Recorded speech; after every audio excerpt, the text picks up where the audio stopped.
This is Let's Talk Arts and Entertainment on WMAY. I'm your host, Kevin Hart, and this is the State of the Arts segment. We talk about the arts going on here locally and around the world. Talking once again with Gus Gordon. How you doing, Gus? I'm great, Kevin. How are you? Happy New Year.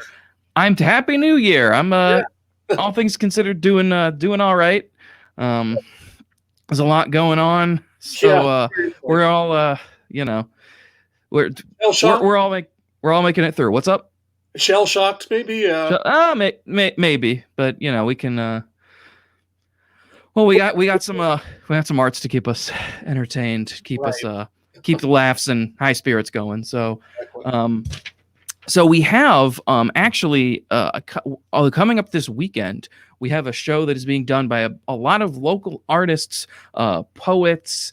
Music, poetry, music, everything. It's the group is called the Creators of Arts, Music, and Poetry. They are I found out them through the Springfield Area Arts Council, and they're putting on a live show for free this Saturday at 6:00, and they're going to be doing showcasing all sorts of poetry, music, all local. And it is going to be it's great. I had no idea. I feel bad. I had no idea this. They're fairly new. I didn't know they existed, but it is really cool that they are putting this together. So that'll be something to see. Is there a website we can go to look about that, to check out? Yeah. Yes. Well, you can actually go. They have a Facebook page. It's just if you search camp. I think it's just camp-creators of music, arts, and poetry, and it comes up.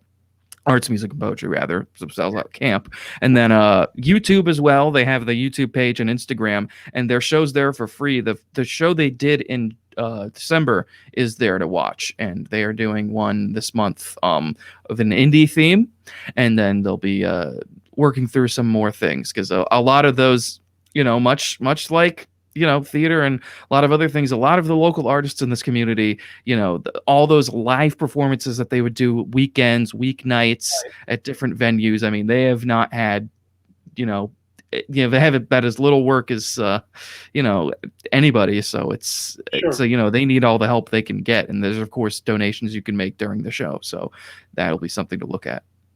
Well, I will check that out most definitely. Yes, absolutely. And also with the Hoogland, this is now, although many shows that have been streamed throughout this throughout the area are you can't watch them anymore as the streams have expired. The first show that was done here streaming, that was done here at the Hoogland or over the Hoogland, the How am I not thinking of this? Songs for a New World. How I'm not thinking of the name of that. But I know it's going until the 10th is when you can watch it still until the 10th. Right. If you have not watched it or you just want to watch it again, you can still watch it through Showtix for You. That's right. We show it through the 10th. It trickled off at first, but every now and then I see another few people. Oh my gosh, you can see all the stuff I have. Yeah. I didn't realize it's all right. Ceramic. I have a lot of work that I've been doing here at home. And we haven't taken the Christmas tree down yet, but we'll get to that. Hey, it's fine. Oh yeah. We've seen more people after the holidays, buy a ticket for that show. So that's been kind of cool. And it's still available for a few more days. And if people have run out of things to watch, we encourage them to tune in and check it out. Yes, absolutely should, because it's a very talented cast, a great production, great way to support the arts still for a couple of days, although you can support the arts anytime you want. But this would be a great way to do it if you haven't seen the show or again you want to watch it again, because it was a pretty good show. New things for the new year. And we're going to try to do some very small scale things. One of the first ones we have lined up, not necessarily chronologically, but we've been planning this one, is a show called Becoming Dr. Ruth. We did it a couple of years ago. Felicia Coulter portrays Dr. Ruth Westheimer. It's a one-person show, and she's talking about her life. She had quite an interesting background besides being a sex therapist. As I remember, she had been an Israeli sniper at one time. Hard to believe, but it's a fascinating show. Felicia is wonderful, and we figured that was a perfect show to bring back because she still has it memorized, and it's one person. so we won't have any problem with contamination or people, getting too close to one another. So we're looking forward to that very much. And we'll be taping that probably in early March and then broadcasting it, streaming it in March as well. Wonderful. That's something to look out for. Keep in the back of your mind there, because you guys are going to want to watch that, because Felicia's great. I don't know if I saw Becoming Dr. Ruth, but I've seen her in a couple things here, and she is really good, and I'm sure that's going to be a wonderful show. And I'm sure you can attest to the show. I haven't seen it, but that it was a very good show, right? It was. It really was. And it's tough to hold a stage all by yourself for several, an hour and a half or so, Mm-hmm. but Yeah. Felicia can do it. We're also planning to reboot The Last 5 Years with Damian Kaplan and Mary Kate Smith. Nice. Again, it's a two-person show. It's very easy to put together in a pandemic. The two actors they don't interact except for one moment, and we're trying to think of ways we can, work around that by, doing a split screen or something like that to keep them both safe. We were hoping to tape that in early January, but this is not a good time to be out and doing things like that right now after the holidays. We're still waiting to see what's going on, and we still have the tier 3 mitigations in place. So we're hoping to put that together early in the year. And also, I've been talking with Ashley Vegas about putting together a Valentine's show featuring Oh, some nice. local divas in town. The fine ladies of song that we have in Central Illinois, and put together a kind of a cabaret act that we would stream. So we have several things on the burners as we wrap up 2020 and get geared up for 2021. Yeah, that sounds great. That is something to look out for. So make sure you guys see, because that'll be coming soon. And yeah, last 5 years again, with that cast, the Damien and MK, those are a great, I mean, a great show that Right. was. So that'll be great to see that Yeah, again. So they really are, and they yeah, did a super job with that show. yeah, It's really emotional. It's written by Jason Robert Brown, of course, who wrote songs for New World, and that's what we originally wanted to do. yeah. That's what we originally planned to do, but it wasn't available right off the bat to be streamed, and now it is. So we figured, well, let's do it, and we can have some new content. I've really enjoyed these virtual productions. I've been working with you, of course, and Ryan, Yes, something. Ridgway, Jeremy Geckner, Brett Rutherford, putting these shows together, and they're a great technical team. And you're a great technical team, and it's been fun to do. So we look forward to some new experiences. And as I mentioned before, I can expect this kind of thing Mhm. will continue on in some form. John Paris and I have talked about the possibility of a show called Red, which is I'm not all that familiar with it, but I know it's about a painter. And and Alfred Molina starred in it, I believe, on Broadway. And one of the Oh, bits in the nice. show is the actor is actually painting, and he's a very aggressive painter. And my big problem with performing it at the Hoogland was the paint, because the Yeah. paint goes everywhere. And we got to take care of the stage and the curtains. But with this downtime in the pandemic, and if we're not dealing with an audience, we're thinking that might be a good show to finally do. And John's been working on that for years. So that's something we're in conversation about that I hope we can pull off. And we can do it in such a way where we don't ruin all our building. Yeah. Yeah, you can film it in a separate. You can film that scene in a separate area and just do it. I mean, yeah, they could We could. do all. Yeah. That's a good idea. There are a couple of shows that we've always thought would be fun to do. Evil Dead, the musical, is another. Oh, yeah. Blood goes everywhere. And that's part of the fun. But, the red dye gets in the carpet and it doesn't come out. So No, no, it doesn't. been things that we've thought would be fun to do, but we haven't worked out how we would do them. Right. Well, yeah. So I mean, this is a new. I mean, going forward, this could be a new way to do some productions. Is like, this is how we're gonna do them. They could even be. I know that Spirit of Lincoln was planning this, but there are productions you could film and you could show them in the theater. I mean, there's all sorts of things that can go on And with that. So I've heard a lot of people say with church services, for example, and Sheila Walk told me this about first night. Some of the response she had was, "This was great. I could watch first night in the comfort of my own home without getting out on New Year's Eve and worrying about, drunk drivers or the cold and the snow and the ice. A lot of people say that about church, that they're watching, church services more frequently from the comfort of their own home. Yeah. And I think there's something there. It Yeah. never replaced the live experience, but it could certainly accentuate it or offer an alternative for those who are not able to get out. And I Yeah. think a lot of nursing homes and retirement homes would appreciate something like that, where they could watch a local show where they maybe couldn't get a big bus put together. So, we'll figure this out as we go along, but there are lots of applications, I think, going forward. I think so. Yeah. I mean, and that can be, there can be a pre-recorded version that streams after the show's done, or there could be a this is maybe a little more ambitious, but you could put a camera, just like one camera hooked into the soundboard that's live streaming. I mean, you could do a whole lot of sort of different things with that. Right. So It really depends on the rights. Yeah. Some shows you're only allowed to do it that way. You're only allowed to stream it the night of the performance. And Hmm. since we haven't had any performances, there are certain shows we haven't been able to do. So the live to tape or scheduled content, as they call it, Right. that's been the most workable thing. And then video on demand, has its pluses and minuses. It gives people the convenience to watch whenever they want. One of the downsides, and maybe this is an advertising thing, and we just have to work better on advertising, but Yeah. if people have an extended period to watch something, there's a tendency to say, "Oh, I'll watch it later." Right. All of a sudden, it's over, and they Yep. forgot end date, and they missed it. So, Yeah. um, we're still figuring this all out, Right.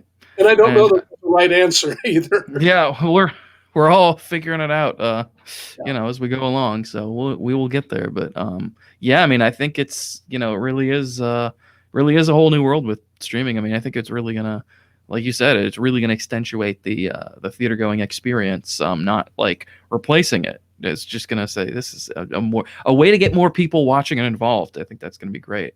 Yeah, and I'm doing an article right now. I'm writing it today for Springfield Scene Magazine, um, Hmm. and we're talking about how groups handled the end of year holiday shows.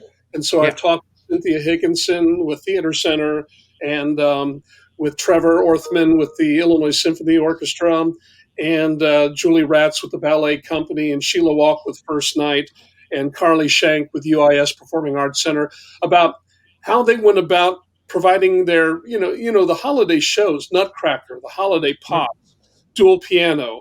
Those are traditions now in the area that we do every year. People are used to watching them, and so we're doing an article on how people worked around the pandemic to still provide these things to people.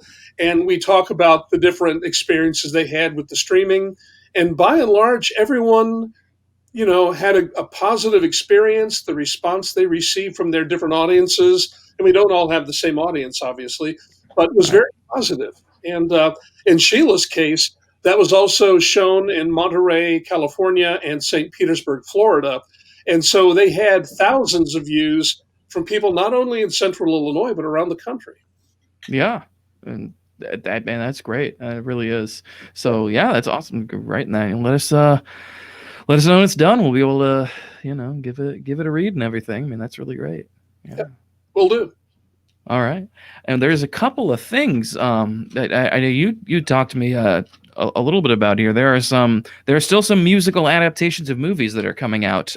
Right. That are some are being worked on. We also touched briefly on Ratatouille last week, the live stream musical, which raised over $1 million for the Actors Fund, which is pretty good. I didn't get a chance to watch it. I don't Me neither. available to watch still. But from the people I heard about, a lot of our theater friends on Facebook were saying, "Man, that was great. That was Yeah. fun." So it'll be interesting to see if something like this that was created by fans on TikTok will have a future in a stage production, or what the future will hold for it. I think so. I think as popular as it was, and with everybody that was involved with it, I think that we could see it come to a stage at some point. So I Yep. think it's something to definitely look out for. The movie version of Into the Heights is coming out in June. Right. apparently. West Side Story is still slated to come out the 10th of December. My favorite musical. Until the record's right up there And with I think Tony and Maria running. it's What's a up? finished film because it was They this past year. yeah, they finished it. It's I believe it's they might be I mean, they have some time. I'm sure there's probably might be tweaking it a little bit, but yeah, that movie's done, I believe, completely. So you just gotta just I mean, I'm sure they're waiting. I noticed that the TCM is doing their big screen classics, and the original West Side Story is also being re-released around the same time. So I wonder if they're doing like a Huh. yeah, so they're bringing the original West Side Story back to the theater, which is I love that movie, so I'm going to be watching it. Um, but yeah, It'll be interesting for people to be able to compare the two. oh yeah, and I will be doing that. I'll be comparing all of them together, and they have the stage version, and everything. So that'll be interesting to see. I miss Um, those Fathom events at AMC where you can yeah, go and watch, a classic movie on the big screen again. So many, my wife and I went to see Singing in the Rain when they did that a couple of years ago for one of the big anniversaries. And it's yeah. really neat after watching it on your home screen for so many years. It's fun to go and watch some of those classic movies on the big screen once again. Yeah, some of the movies, of course, I never would have been able to see in the theaters. Like North by Northwest was one of them. Vertigo. You're 10 years Uh, old. yeah, I know. Yeah, I missed the Doctor No when they re-released that because that was when I was I mean, still a huge James Bond fan, but Right. the only showing was in St. Louis, and I was 17 at the time. I was like, I'm not going to drive to St. Louis, so.